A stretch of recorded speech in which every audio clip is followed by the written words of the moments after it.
नमस्कार दोस्तों। मेरे दोस्तों, जैसा कि हम लोगों ने पिछले वीडियो में भूगोल सीरीज की बात की थी और मैंने स्टार्ट भी इसको किया था।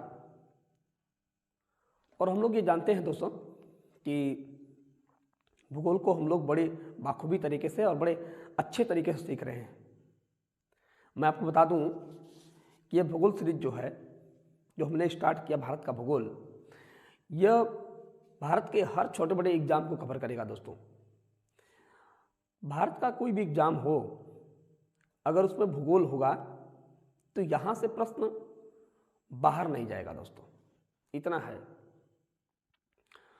तो दोस्तों, पिछले वीडियो में हमने भारत के अक्षांश और देशांतर रेखाओं के संदर्भ में कुछ बात किया था कि अक्षांश रेखाएं क्या होती है, देशांतर रेखाएं क्या होती हैं, और इन रेखाओं के परिप्रेक्ष्य में देखते हुए देखा जाएगा कि भारत अक्षांशीय और देशांतर रेखाओं के मध्य से कहाँ स्थित है। मतलब ये समझा जाए कि अक्षांशीय विस्तार और देशांतरीय विस्तार के माध्यम से भारत का विस्तार या फिर भारत कहाँ स्थित है, ये देखा जाएगा दोस्तों। पिछले वीडियो में मैंने आपको ये बताया था कि अक्षांश रेखाएं क्या होती हैं, देशांतर रेखाएं क्या होती हैं, सबसे बड़ी अक्षांश रेखा क्या होती है, सबसे बड़ी देशांतर रेखा क्या होती है, और देशांतर रेखाओं का काम क्या है, अक्षांश रेखाओं का काम क्या है, इन रेखाओं का मतलब क्या होता है। ये सभी रेखाएं जो खींच जाती हैं ग्लोब पर दोस्तों, ये काल्पनिक रेखाएं होती हैं। मैंने आपको ये भी बताया था कि दो अक्षांश रेखाओं के बीच की दूरी 111 किलोमीटर होती है और दो देशांतर रेखाओं के बीच की दूरी 111.3 किलोमीटर होती है। ये बताया गया था। जैव विविधता पर क्या प्रभाव पड़ता है, तापमान पर क्या प्रभाव पड़ता है, ये सारी बात मैंने बताई थी। यदि आप इस वीडियो को देख रहे हो तो पिछले दो वीडियो को जरूर देखिए, तभी बात आपको आगे समझ में आएगी दोस्तों। और हर बात प्लेलिस्ट में आपको दिया रहेगा, तो वहाँ से आप बारी बारी करके एक एक करके देखते हुए आगे चलिए और अपना नोट्स खुद बनाइए। और मैं खुद लिखता हूँ ताकि आप आसानी से क्या कर सकें, लिख सकें, और बार बार रिवीजन करिए। मैं बता रहा हूँ कि इससे बाहर जाने वाला नहीं है दोस्त, पूरा भूगोल में बता रहा हूँ आपको। तो आइए दोस्तों आगे चलते हैं। तो हमने भारत का भूगोल जो था, पार्ट नंबर 3 है। तो मैंने आपको बताया था कि ये जो है अक्षांश रेखा है, ये 0 डिग्री अक्षांश है और ये 0 डिग्री देशांतर है दोस्तों। ये क्या है, 0 डिग्री देशांतर है। इसे दक्षिणी ध्रुव कहते हैं और इसे उत्तरी ध्रुव कहते हैं। ये कौन सा ध्रुव है? ये है उत्तरी ध्रुव, उत्तरीय ध्रुव, और ये है दक्षिणी ध्रुव, दक्षिणी ध्रुव। एक स्टैटिक पॉइंट का जीके बनता है दोस्तों, जैसे कि उत्तरी ध्रुव पर पहुंचने वाले प्रथम व्यक्ति कौन थे। तो उत्तरी ध्रुव पर पहुंचने वाले प्रथम व्यक्ति रॉबर्ट पियरे साहब थे। रॉबर्ट पियरे उत्तरी ध्रुव पर पहुंचने वाले प्रथम व्यक्ति कौन थे? 6 अप्रैल को उन्होंने स्टार्ट किया था। तो उत्तरी ध्रुव पर पहुंचने वाले प्रथम व्यक्ति कौन थे दोस्तों? तो रॉबर्ट पियरे साहब थे। और उत्तरी ध्रुव पर पहुंचने वाले प्रथम भारतीय कौन थे? भारत की अगर बोला जाए तो भारतीय लिख देता हूं यहां पर, भारतीय अजीत बजाज थे, अजीत बजाज। दक्षिण ध्रुव पर पहुंचने वाले प्रथम व्यक्ति कौन थे? तो रोवाल्ड एमुंडसन, एमुंडसन। अगर ये बात किया जाए कि भारतीय कौन थे, तो आप भारत के बताएंगे भारतीय जेके बजाज, जेके बजाज थे। यह भारतीय सेना में एक कर्नल के पद पर रहे दोस्तों। तो उत्तरी ध्रुव पहुंचने वाले प्रथम व्यक्ति कौन थे? रॉबर्ट पियरे साहब थे। और दक्षिण ध्रुव पर पहुंचने वाले प्रथम व्यक्ति रोवाल्ड एमुंडसन थे, प्रथम भारतीय जेके बजाज थे। मैं बताऊं आपको दोस्तों कि जब 1911 में ये रॉबर्ट फाल्कन साहब जब दक्षिण ध्रुव पहुंचने के लिए रवाना हो गए थे 1911 में, तो 12 जुलाई 1912 को जब वो दक्षिण ध्रुव पर पहुंचे तो वहाँ पर एक झंडा लहर रहा था दोस्तों, और वो झंडा कहाँ का था? नॉर्वे का था। इसका मतलब है कि जो रॉबर्ट फाल्कन साहब वहाँ गए थे, इस बात को देखकर बड़े निराश हो गए। तो निराश होने की बात ये थी कि पहले से यहाँ से रोवाल्ड एमुंडसन की टीम पहले से पहुँच चुकी थी और नॉर्वे का झंडा वहाँ फहर रहा था, इसलिए। तो दक्षिण ध्रुव पर पहुँचने वाले प्रथम व्यक्ति रोवाल्ड एमुंडसन थे, प्रथम भारतीय जेके बजाज साहब थे, और उत्तर ध्रुव पर रॉबर्ट पियरे साहब थे, और प्रथम भारतीय अजीत बजाज साहब थे। ये बात है, छोटे छोटे पॉइंट है दोस्तों। अब मैं आगे बताता हूँ आपको कि ये जो ऊपर का पॉइंट है, ये ऊपर, इसे उत्तरी ध्रुव और नीचे वाले को उत्तरी गोलार्ध कहते हैं और नीचे वाले को दक्षिणी गोलार्ध करते हैं। इधर वाले को पूर्वी गोलार्ध और इधर वाले को पश्चिमी गोलार्ध के नाम से जाना जाता है दोस्तों। इस रेखा का जो नाम है, इस रेखा का नाम जो होता है उसे 0 डिग्री अक्षांश कहते हैं, और इसका जो नाम है 0 डिग्री देशांतर कहते हैं। तो आइए हम लोग देखते हैं कि अक्षांशीय और देशांतरी विस्तार के माध्यम से भारत स्थित कहाँ है। तो अक्षांशीय और देशांतरी माध्यम से देखा जाए तो भारत कहाँ स्थित है, तो आप ये देखें, तो ये है 0 डिग्री अक्षांश और ये है 0 डिग्री देशांतर दोस्तों। एक रेखा है कर्क रेखा, यह कर्क रेखा है, और ये कौन सी? मकर रेखा है। तो जो कर्क रेखा होती है वो भारत की एकदम बीचों बीच से गुजरती है। कहाँ से? बीचों बीच से एकदम क्या करती है? गुजरती है। कर्क रेखा भारत के एकदम कहाँ से? बीचों बीच से गुजरती है, ये भारत के एकदम बीचों बीच से। तो बात ये समझना ये है, और भारत तब देखा जाए कि एकदम देखिए यहाँ से ऐसे दिख रहा है, ऐसे, और आपको पता है कि ये 0 डिग्री अक्षांश, ये 0 डिग्री देशांतर है, 0 डिग्री क्या है? देशांतर है, और ये क्या है? 0 डिग्री अक्षांश है, ये 0 डिग्री अक्षांश है। तो सोच कर बताइए, अगर अक्षांश के परिप्रेक्ष्य में बात करें तो उत्तर में है तो इसे हो गया उत्तरी गोलार्ध, और देशांतर की बात करें तो इधर पूर्व हो गया। तो इसके माध्यम से, इस वाले के माध्यम से उत्तर और इसके माध्यम से पूर्व, तो भारत स्थित कहाँ है? तो उत्तर पूर्वी गोलार्ध में। किसमें? उत्तर पूर्वी गोलार्ध में, उत्तर पूर्वी गोलार्ध में। किस गोलार्ध में स्थित है? तो उत्तर पूर्वी गोलार्ध में भारत क्या है? स्थित है। अगर पूछा जाए कि भारत अक्षांशीय और देशांतरी विस्तार के माध्यम से ग्लोब पर कहाँ स्थित है, या भारत कहाँ स्थित है, तो ये कहा जाएगा कि भारत उत्तर पूर्वी गोलार्ध में क्या है? स्थित है। यह बात आपको कंफर्म हो गई होगी। अब आइए हम थोड़ा सा आगे बात करते हैं। ये बात तो आप जाने गए कि भारत उत्तर पूर्वी गोलार्ध में क्या है? स्थित है। अब हम लोग भारत की बात करेंगे। अब भारत के संदर्भ की कुछ बात किया जाएगा। एक बात दिमाग में रखें, यह कर्क रेखा है, और कर्क रेखा भारत के एकदम बीचों बीच से गुजरती है। कर्क रेखा भारत के बीचों बीच से गुजरती है, और पृथ्वी के बीचों बीच से गुजरने वाली रेखा का नाम क्या है? तो ये 0 डिग्री अक्षांश है, जिसका नाम भूमध्य रेखा था। इसी का नाम बृहत वृत्त था दोस्तों, और बृहत वृत्त की लंबाई मैंने बताई थी आपको 10076 किलोमीटर होता है। और दूसरी बात, ये कर्क रेखा है, इस बात को आप जानते हैं। और मैंने ये भी बताया था आपको कि अक्षांश रेखाओं का जो अक्षांश रेखाएं हैं, जो ये जो अक्षांश रेखाएं, अक्षांश रेखाओं का काम होता है कटिबंध ज्ञात करने के लिए। अक्षांश रेखाओं से हम क्या प्राप्त करते हैं? जैसे मैंने बताया था कि 2 अक्षांश रेखाओं के बीच की दूरी को कटिबंध कहते हैं, 2 अक्षांश रेखाओं के बीच के क्षेत्र को कटिबंध कहते हैं। तो कटिबंधों को प्राप्त बताने के लिए अक्षांश रेखाओं का प्रयोग किया जाता है। दूसरी बात, दूरी ज्ञात करने के लिए भी अक्षांश रेखाओं का प्रयोग किया जाता है। और ये जो देशांतर रेखाएं, देशांतर रेखाओं का प्रयोग जो होता है समय बताने के लिए होता है। देशांतर रेखाओं का प्रयोग क्या? समय बताने के लिए प्रयोग किया जाता है। आइए हम लोग आगे देखते हैं। तो ये बात को मैं मिटा देता हूं, अब आगे चलते हैं।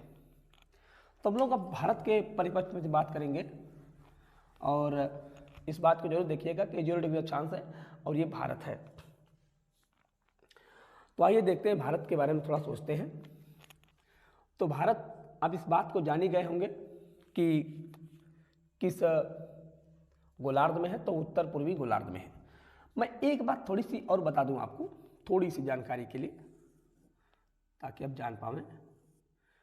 ये 0 डिग्री अक्षांश है, और ये कर्क रेखा है और ये मकर रेखा है। ये कर्क रेखा हो गया या मकर रेखा। मैं इसका नाम लिख देता हूँ कर्क रेखा और इसका नाम क्या है मकर रेखा। और ये कौन सी है 0 डिग्री अक्षांश है, ये 0 डिग्री अक्षांश है दोस्तों। आइए आगे देखते हैं।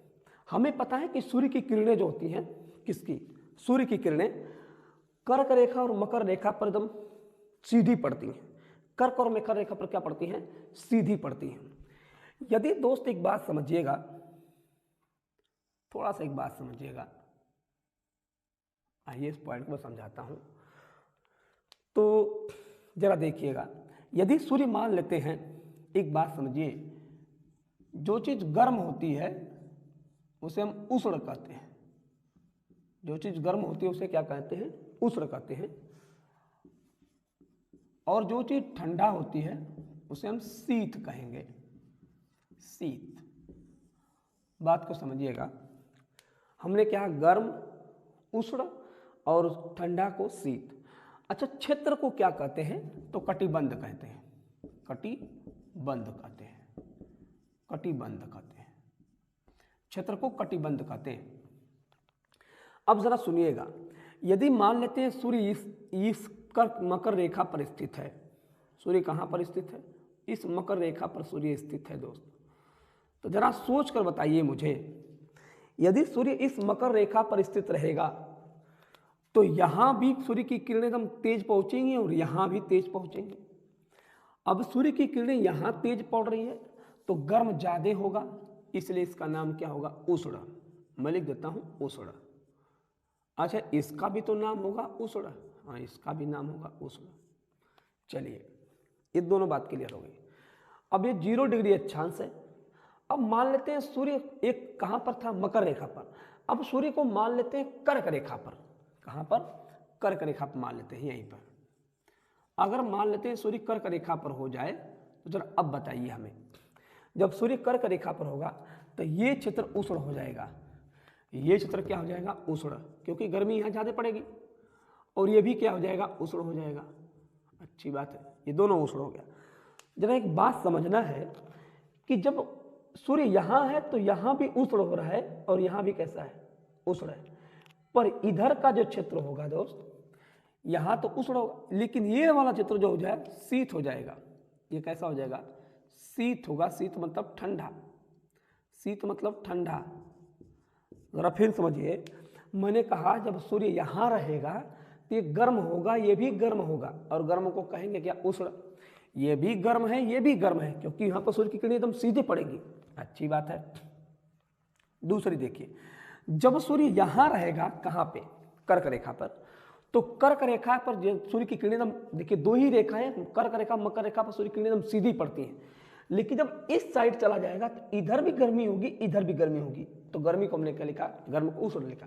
यहाँ भी उष्ण होगा, यहाँ भी उष्ण होगा। जब यहाँ रहेगा तो यहाँ भी उष्ण होगा, यहाँ भी उष्ण होगा। लेकिन जब इस पर आ जाएगा तो यहाँ के क्षेत्र में हो जाएगा ठंडा, जब इस पर आ जाएगा तो यहाँ के क्षेत्र में क्या हो जाएगा, ठंडा हो जाएगा। और ठंडा को मैंने लिखा था शीत, यहाँ हो जाएगा शीत। ये बात क्लियर हो गई। जब मकर रेखा पर रहेगा तो इधर वाला क्षेत्र जो होगा ठंडा हो जाएगा, और जब कर्क रेखा पर रहेगा तो यहाँ का हो जाएगा ठंडा। अच्छी बात। अब जरा देखिए, ये दोनों बीच का जो क्षेत्र है, ये वाला कर्क रेखा और मकर रेखा, कर्क रेखा मकर रेखा का उष्ण के बीच, तो कर्क रेखा और मकर रेखा के बीच का जो क्षेत्र होता है हमेशा कैसा रहेगा, उष्ण रहेगा। उष्ण का मतलब गर्म, हमेशा उष्ण रहेगा, गर्म रहेगा। लेकिन दोस्तों, उष्ण, शीत प्लस उष्ण मिलके होता है शीतोष्ण। ये कैसा होगा, शीतोष्ण होगा, शीतोष्ण। ये गुण संधि के अंतर्गत आता है दोस्तों हिंदी में। ये भी क्या होगा, शीतोष्ण होगा, शीतोष्ण। कौन संधि इसमें है, तो गुण संधि। इधर का शीत होगा, शीत, शीत माने ठंडा, ये शीत होगा। ये भी कैसा होगा, शीत, शीत माने ठंडा। जरा देखिए, मैंने आपको एक बात बता दिया कि उष्ण हो गया, शीतोष्ण हो गया, और ये लास्ट वाला ध्रुवों पर कैसा हो गया, शीत हो गया। ये क्या है, क्षेत्र है। तो यह उष्ण कटिबंध हो गया, क्षेत्र को मैंने लिखा कटिबंध। यह उष्ण कटिबंध हो गया, यह शीतोष्ण कटिबंध हो गया, और यह शीत कटिबंध हो गया। तीन कटिबंध हो गए दोस्तों, एक उष्ण हो गया, शीतोष्ण हो गया और एक कौन सा हो गया, तो शीत कटिबंध हो गया। जरा सुनिए बात को जरा गौर से। मेरा प्रश्न यही है कि भारत किस कटिबंध में स्थित है। मैं प्रश्न लिखता हूं यहां पर, भारत किस कटिबंध में स्थित है, किस कटिबंध में स्थित है, भारत किस कटिबंध में स्थित है। जवाब दीजिए आप, यहां से सोचिए, मैंने यहां बताया, जवाब यहां से देखिए। ये कौन सा है, 0 डिग्री अक्षांश है और ये कर्क रेखा है। कर्क रेखा भारत के बीचों बीच से गुजरती है, तो ये हो गया उष्ण कटिबंध। अब यहां से ये जो होता है आर्कटिक वृत्त, ये अंटार्कटिक वृत्त होता है इधर वाला। तो बताइए ये उष्ण हो गया और ये वाला क्षेत्र कैसा हो गया, शीतोष्ण। तो भारत उष्ण और शीतोष्ण जिसे उपोष्ण कहते हैं, तो भारत उष्ण और उपोष्ण जिसे शीतोष्ण कहते हैं के कटिबंध में स्थित होता है। आप तो बात ही समझ गए होंगे कि भारत उष्ण कटिबंध और शीतोष्ण कटिबंध दोनों में स्थित होता है। देखिए इधर का क्षेत्र तो उष्ण होगा और ऊपर वाला क्षेत्र कैसा होगा, शीतोष्ण हो जाएगा। तो भारत 2 कटिबंध में स्थित है दोस्तों। कौन कौन, तो कहेंगे उष्ण कटिबंध और प्लस शीतोष्ण कटिबंध, जिसे शीतोष्ण कटिबंध जिसे उपोष्ण कटिबंध के नाम से भी जाना जाता है, उपोष्ण कटिबंध। तो ये बात आपको क्या हो गई होगी, क्लियर हो गई होगी कि भारत 2 कटिबंधों में स्थित है, एक उष्ण कटिबंध और एक शीतोष्ण कटिबंध। अब इतनी बात तो क्लियर हो गया। अब मैं आगे चलता हूं, थोड़ी सी बात आपको थोड़ी सी और आगे थोड़ा बढ़ाता हूं कि जब ये है ये और ये कौन सी रेखा है, ये 0 डिग्री अक्षांश है और अपना ये कौन सा है, ये 0 डिग्री देशांतर है। हमारा भारत थोड़ा सा ये भारत है, हालांकि छोटे पर नक्शे जो है सही नहीं बन पा रहा है, तो घबराइए नहीं, हम लोग आगे चल के नक्शा बनाना सीखेंगे। हम जानते हैं कि कर्क रेखा जो होती है भारत के बीचों बीच से एकदम क्या होती है, गुजरती है। बात को समझना है कि कर्क रेखा भारत के एकदम बीचों बीच से गुजरती है। अब मुझे ये बात समझना है, मुझे बताइए कि केरला में सूर्य की किरणें कैसी पड़ेंगी, सीधी पड़ेंगी कि तिरछे पड़ेंगी। तो दोस्त एक बात समझ लीजिए, जब मैं बता दूंगा आपको कि कर्क रेखा भारत के किन राज्यों से गुजरती है, जो राज्य हैं उन राज्यों के नीचे सूर्य की किरणें एकदम सीधी पड़ेंगी। क्यों, मैंने बताया आपको कि सूर्य की किरणें कर्क और मकर रेखा पर सीधी पड़ती हैं, बकिया जगह तिरछे पड़ती हैं। तो कर्क रेखा के नीचे भारत का जितनी भी राज्य होगा, चाहे राज्य गांव जो भी हो, उन सब पर किरणें कैसी पड़ेंगी, सीधी पड़ेंगी। उसके बाद वाला जो होगा तिरछे पड़ेंगे। मैं कहूँ जम्मू कश्मीर में तिरछे पड़ी। अब उत्तर प्रदेश में हम लोग यहाँ हैं, यह उत्तर प्रदेश हम लोग का क्षेत्र है, तो बताइए उत्तर प्रदेश में सूर्य की किरणें कैसे पड़ेंगे, तिरछे पड़ेंगे भाई। ये बात तो आपको समझ में आई होगी कि तिरछे पड़ेंगे। मैंने कह दिया कि कर्क रेखा के नीचे के जितने भी राज्य होंगे ना, उन सब पर सूर्य की किरणें कैसी पड़ेंगी, सीधे पड़ेंगी, और ऊपर जो राज्य होंगे उन पर सूर्य की किरणें कैसे पड़ेंगी, तो तिरछी पड़ेंगी। ये बात आपको कन्फर्म है।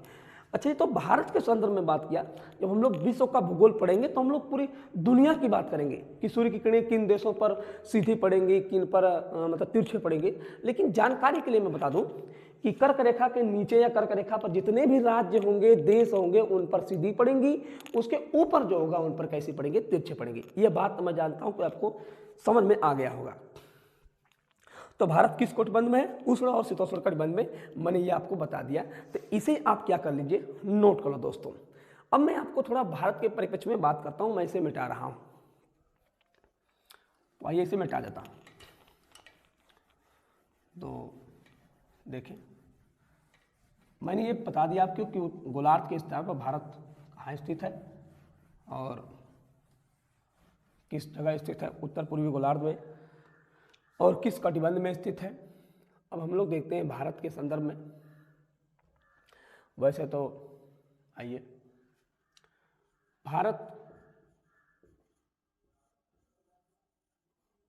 दोस्तों एशिया महाद्वीप में स्थित है। एशिया महाद्वीप में यह स्थित है। एशिया महाद्वीप में क्या है, स्थित है। भारत में राज्य की अगर बात करें तो 28 राज्य हैं। अगर केंद्र शासित प्रदेश यूनियन टेरिटरी की बात करें तो ये 8 है। ऐसा कब हुआ दोस्त, ऐसा कब हुआ 2019 में 370 और 35A कि जम्मू कश्मीर के हटने से। ध्यान समझ लीजिए, हमने कहा भारत एशिया महाद्वीप का देश है, तो भारत में राज्य कितने हैं, 28 राज्य हैं। यूटी की बात करते हैं तो 8। ऐसा कब, 2019 में 370 और 35A के हटने से, जम्मू कश्मीर के हटने से। अब जम्मू कश्मीर राज्य नहीं रहा, वो एक यूटी बन गया है दोस्तों। तो ये आपका बात समझ में आनी चाहिए। अब मैं आगे बताता हूँ कि भारत का क्षेत्रफल कितना है। भारत का जो क्षेत्रफल है दोस्त 32,87,263 वर्ग किलोमीटर है। 32,87,263, उसे आप शॉर्टकट में 32 लाख भी कह सकते हैं। केवल शॉर्टकट मत करना। नंबर 2, भारत का आकार चतुष्कोणीय है। चतुष्कोणीय है। लेकिन दोस्त आगे देखें, प्रायद्वीपीय भारत का आकार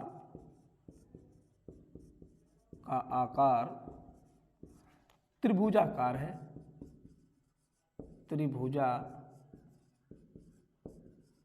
है। भारत क्षेत्रफल 32,87,263 वर्ग किलोमीटर है। भारत का आकार चतुष्कोणीय है और प्रायद्वीपीय भारत का आकार कैसा है, तो त्रिभुजाकार है। भारत दुनिया के 2.4% भूभाग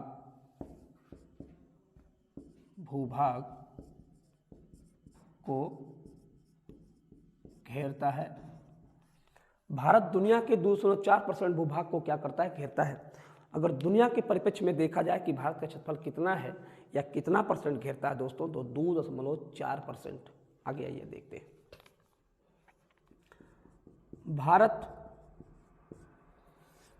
विश्व का 7वां बड़ा देश है।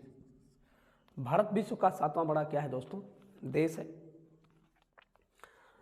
अब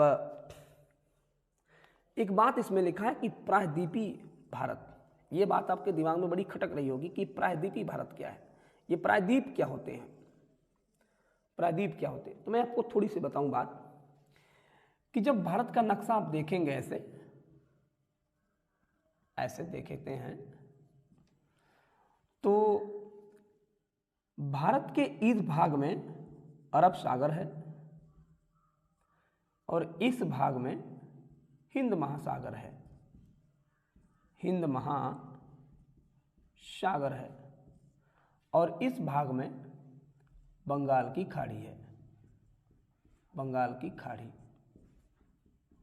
है। तो इस बात को समझना है दोस्तों कि यदि कोई स्थल जल से 3 ओर से घिरा रहे, यदि कोई स्थल जल से 3 ओर से घिरा रहे तो उसे प्रायद्वीप कहते हैं। अगर चारों ओर से घिरा रहेगा तो उसे द्वीप कहेंगे। अगर कोई स्थल है और जल से 3 ओर से घिरा है तो उसका नाम होगा प्रायद्वीप। प्रायद्वीप किसे कहते हैं? यदि कोई स्थल जो है जल से 3 ओर से घिरा है तो उसको क्या कहेंगे? प्रायद्वीप कहते हैं।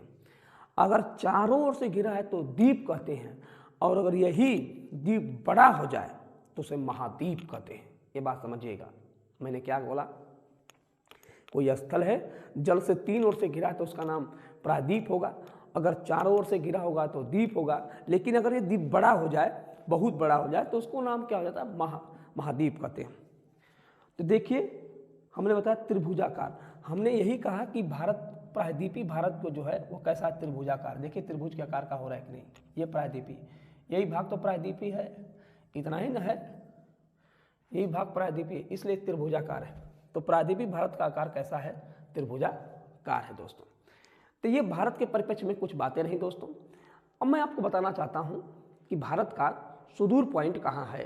भारत के सुदूर पॉइंट, भारत के मतलब कि पूर्वी पॉइंट क्या है, पश्चिमी क्या है, फिर दक्षिणी क्या है, उत्तरी क्या है, तो इसकी चर्चा हम लोग करते हैं। आइए देखते हैं दोस्तों। तो भारत के हम लोग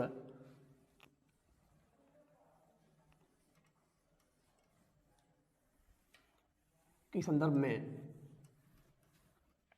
जो है, आइए दोस्तों एक बात और बता दें आपको थोड़ा सा जानकारी के लिए, कि अगर मैं देखूं ये पूरी दुनिया का मैप अगर देखा जाए, फिर इसके बाद दोस्तों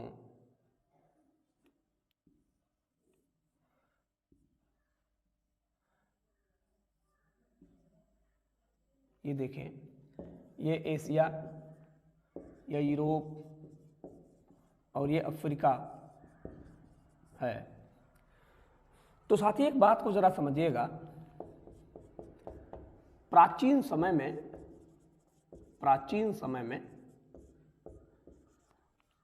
समय का मतलब 150 मिलियन वर्ष पहले, 150 मिलियन वर्ष पहले,